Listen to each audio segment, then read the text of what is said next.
ଆଜି ଆସନ୍ତୁ ବୁଲିଯିବା ସିଲଭର ସିଟି ବୋଟ୍ କ୍ଲବ। ତ ମୁଁ ମୋ ପୁଅକୁ ନେଇକି ମେଡିକାଲ ଆସିଥିଲି, ସନ୍ଧ୍ୟାବେଳେ ବୋର ହଉଥିଲୁ, ସେଇଥିପାଇଁ ଆମେ ଭାବିଲୁ ଚାଲ ଯିବା ଟିକେ ପାର୍କ ଆଡେ ବୁଲି ଆସିବା। ତ ଏଇଠି ଆସି ଆମେ ପହଞ୍ଚି ଯାଇଛୁ କଟକର ସିଲଭର ସିଟି ବୋଟ୍ ପାର୍କ। ଜୟ ଜଗନ୍ନାଥ ଫ୍ରେଣ୍ଡସ୍, ମୁଁ ଲିଟି ଆପଣମାନଙ୍କୁ ସ୍ୱାଗତ କରୁଛି ମୋ ଚ୍ୟାନେଲ ଲିଟି ଲାଇଫଷ୍ଟାଇଲକୁ।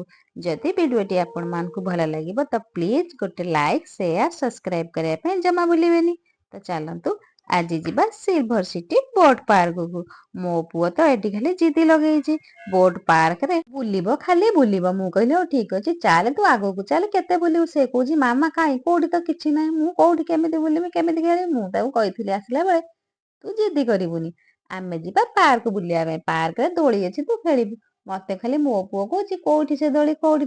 ମୁଁ କହିଲି ଆରେ ତୁ ଟିକେ ଅପେକ୍ଷା ତ କର, ଆଗକୁ ଚାଲେ, ଦୋଳି ଜାଗାକୁ ତ ଚାଲେ, ତୁ ଦୋଳି ଖେଳିବୁ। ସେ ତାର ତ ନାଇଁ, ନା ନା ମୁଁ ଆଗେ ଦୋଳି ଖେଳିବି।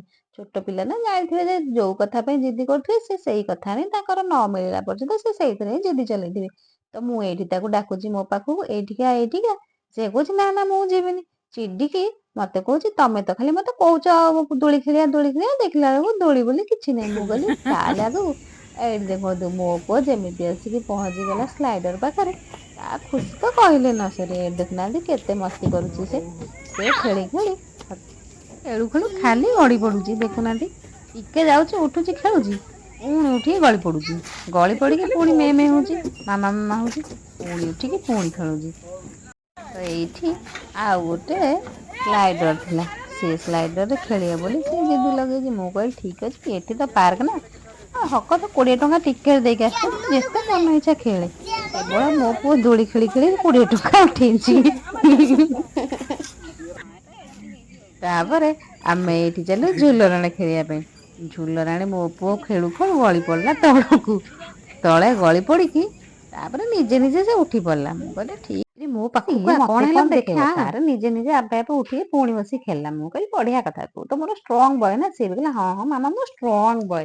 ଆମେ ଏମିତି ଏଠି ଦୋଳି ଖେଳିଲୁ, ଦୋଳି ଖେଳିକି ଏଇଠି ଆମେ ମସ୍ତି କଲୁ। ଟାଇମ ହେଇଥିଲା ମୋଟେ ସନ୍ଧ୍ୟା 7ଟା। ପୁଅର ରିପୋର୍ଟ ଦେଖିବେ ଡକ୍ଟର ଯାଇକି ରାତି 10ଟା।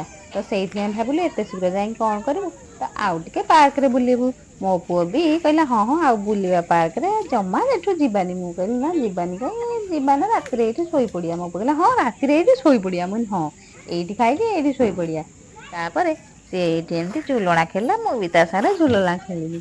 ଖେଳି ଖେଳି ଖେଳି ଖେଳି ଥକିଗଲା, ଥକି ତ ଥକିଲେ ବି ତାର କିନ୍ତୁ ଏନର୍ଜି ଲେଭୁଲ ଡାଉନ ହେଲାନି। ସେ କହିଲା ମୁଁ ଆହୁରି ଖେଳିବି। ମୁଁ କହିଲି ହଉ ଠିକ ଅଛି, ମୁଁ ଏଇଠି ବସୁଛି ତୁମେ ଖେଳ। ସେ ସେଇଠି ଖେଳିଲା। ଆଉ ସତରେ ଛୁଆ ମାନଙ୍କୁ ଯଦି ଆପଣଙ୍କୁ ବୋର କରୁଥିବେ, ତାହେଲେ ଛୁଆ ମାନଙ୍କୁ ଏଇଭଳିଆ ପାର୍କ ଗୋଟେ ନିଶ୍ଚିନ୍ତ ବୁଲେଇ ନେଇଯାଅ, ଆଉ କିଛି ଟେନସନ ଏନଜୟ କରିବେ। ତ ତାପରେ ମୋ ପୁଅ କହିଲା ମୁଁ ଗୋଟେ ବାଇକ ରାଇଡ କରିବି। ମୁଁ କହିଲି ହଉ ଚାଲ ଠିକ ଅଛି, ତତେ ବାଇକ ରାଇଡ କରେଇଦେମି। ବାଇକ ରାଇଡ ଏଠି ଟିକେଟ ନେଲେ 85 ଟଙ୍କା, କିନ୍ତୁ ଥରିଏ ମାତ୍ର ବୁଲିବ। ମୁଁ କହିଲି କଣ ଲାଭ ସେ 50 ଟଙ୍କାରେ ଖାଇ ଯାଇଥିଲେ ପେଟ ପୁରି ଯାଇଥାନ୍ତା। କଣ କରିବା, ଛୋଟ ଛୁଆ ନା, ସେ ଯାହା ଜିଦି କରିବେ ତାଙ୍କର ସେଇଆ ଦରକାର, ବାଇକ ରାଇଡ ଦରକାର। ସେଇଠି ଭଲ ଭାବରେ ବାଇକ ରାଇଡ କରିଦଉଛି। ମୁଁ କହିଲି ଠିକ ଅଛି, ତୋର ପୁରା ବାଇକ ଅଭ୍ୟାସ ହେଇଗଲା ଆଉ ନା କଣ। ସେ ବି ମତେ ହଁ ମାରି ଦଉଛି। ଆଉ ଦେଖାହବ ଆଉ ଗୋଟେ ନେକ୍ସଟ ବ୍ଲଗରେ। ରହିଲି। ହଁ, ମୋ ପୁଅ ଯୋଉ ଏଇଠି ବାଇକ ରାଇଡ ଟା କରୁଛି ସେଇଟା ସିଲଭର ସିଟି ବୋଟ ପାର୍କ ନୁହେଁ। ସିଲଭର ସିଟି ବୋଟ ପାର୍କରେ କେବଳ ଆପଣ ବୋଟିଂ କରିପାରିବେ।